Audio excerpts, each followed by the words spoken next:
Good morning, Brooks to Bartolo. Today is Wednesday, February 17th. We hope you are all having a great week. For lunch in the cafeteria today, we have Lenny's subs. Now please stand for a moment of silence, followed by the Pledge of Allegiance.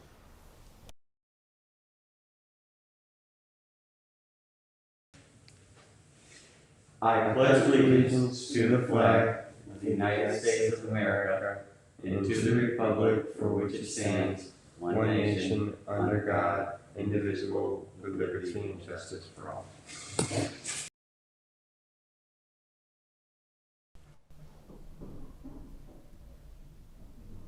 Reminder, we are now holding our Hello Donor event. Here's the QR code, just in case you missed it yesterday. This week, we asked some teachers and students if they would rather be ugly and smart or dumb and beautiful.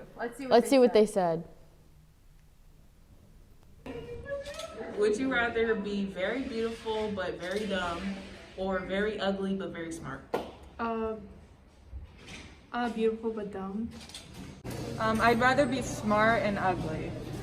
I would rather be extremely ugly but smart.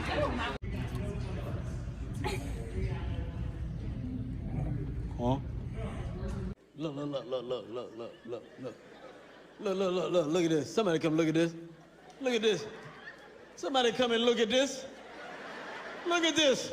Well, I would rather be monstrously ugly but very smart, because I can think of a way to look cute, I guess. I don't know. Extremely smart but ugly.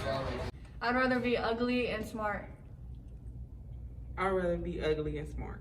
Ugly and smart. Ugly and smart. I would rather be ugly than smart. Awkward space. Wait, do I say it? Ugly and smart. Smart but ugly.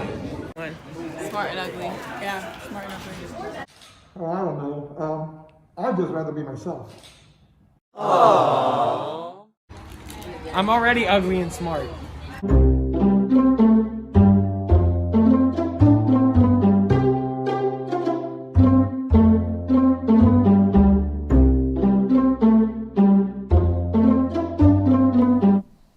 Science National Honor Society is preparing to welcome new members to their society. Juniors and seniors, make sure to check your school emails for messages from SNHS. All right, well, that's it, Phoenix. Stay positive. Take care of one another and have a wonderful Wednesday. Meet the Black female NASA genius who helped send the first American into space. Don't know Katherine Johnson? Well, she was the Black mathematician behind the US's first trips to the moon, and she made her mark as in the Jim Crow South during the 1960s. Johnson, who was born in the tiny town of White Sulphur Springs, West Virginia in 1918, was kind of a total whiz kid, and she loved to count. She skipped grades and started high school at the age of 10, which is pretty astounding in its own right. But it's even more amazing considering that schooling for Black students in those days typically ended at the 8th grade. Johnson later went to college to study math before graduating at, get this, 18. She went on to be a teacher and later a stay-at-home mom before landing a position at the newly launched NACA, or as we now know it, NASA, at the Langley Research Center in 1953. She was hired to be a human computer. Women were hired by NASA to count and measure the results of wind tunnel tests. Not only did female computers work separately from their male coworkers, but the female offices were further segregated by color. Black female computers worked in separate rooms from the white female computers, and were even sometimes referred to as colored computers. But Johnson's smarts couldn't be denied. She was transferred to NASA's flight branch after only having worked there for 2 weeks. There, Johnson wound up calculating the trajectory for Alan Shepard's 1961 mission. It was the first time an American had been to space, and Johnson made sure NASA got it right.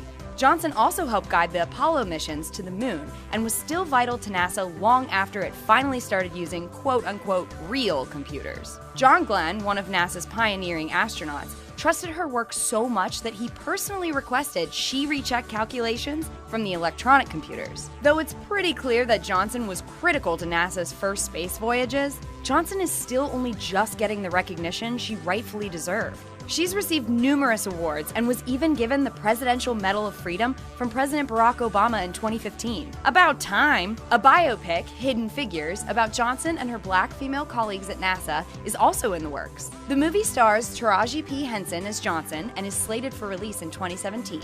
It also stars Octavia Spencer as Dorothy Vaughan, Johnson's supervisor and genius programmer and coder at NASA for 28 years.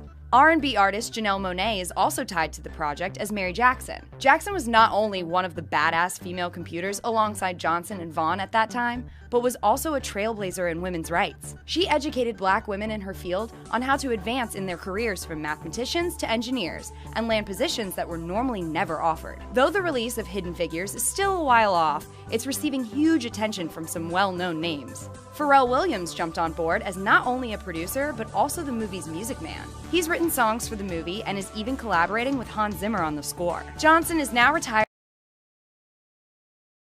from spaceships and astronauts. She'll be celebrating her 98th birthday on August 26th, which, coincidentally, is also Women's Equality Day. Share if you think Katherine Johnson's story needs to be heard.